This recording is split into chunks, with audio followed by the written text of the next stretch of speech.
With a historic home like this, I feel like we need to talk about all the millwork, the woodwork. There was so much beautiful woodwork in this home. Unfortunately, over the years with renovations that had happened, some of it had been pulled out, but we tried to do woodwork that was authentic to the beauty of that original design that the architect had come up with.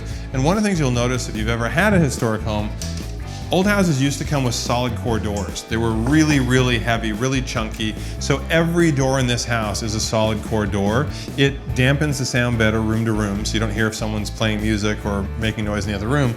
But also, we managed to do 10-panel designs on all these doors, which were also very similar to what Gerard Colcord had originally styled the place with.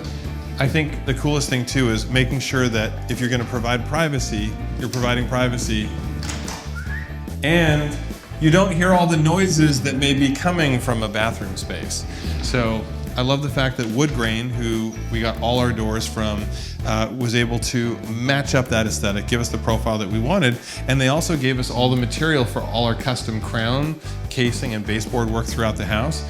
These crown moldings are actually built up from 3 different pieces of wood. So we used a bunch of different trim pieces in order to get the aesthetic we want. Whereas when you look at a casing, we wanted something chunky, something thick, something that we could terminate our baseboards into, but this is one solid piece. The crown is actually made up of 3 separate pieces because I really wanted to have that dentil molding on there. So it's amazing what you can do with woodwork if you have the creativity to sort of layer things in. It's almost like, you know, putting together an outfit. You layer all the pieces together that look amazing, and that's what Woodgrain helped us do with everything in the house. And we also went with solid wood for everything in the house as well, because there's just more longevity. This is the house we want to be in forever and hope the kids take over the house one day from us. So I like the fact that it's going to last. Aman had a question about how we maintained the home's historic integrity with a lot of the finishes we chose.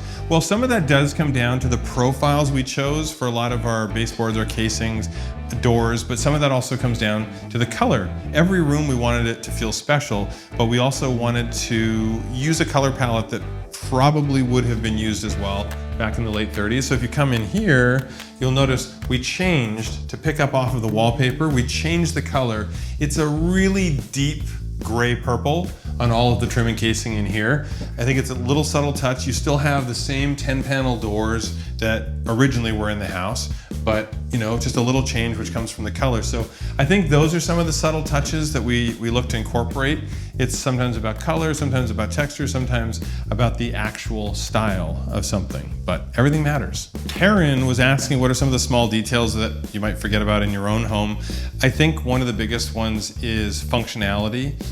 Prime example with Zoe's salon area here. At some point, if someone is giving her a haircut or styling her hair, they may want to step back from the mirror so they can see through. And so for me, we originally had a wall across here and had this as an actual bathroom. And I thought, why not put the pocket doors in so this could just remain open and her stylist could step back and have more space, make it more comfortable. So I think that's the big thing for me is style is one thing, but functionality is just as important, and there's always a solution that will help check off both boxes. Who thought I could talk about woodwork as long as this? But I did. Keep asking me questions. I'm gonna post more videos, but get on my Instagram. I wanna hear from you guys. Have you seen any cool woodworking features here that you want more information on? Have you seen something that you'd like to do at your house? Hit me up.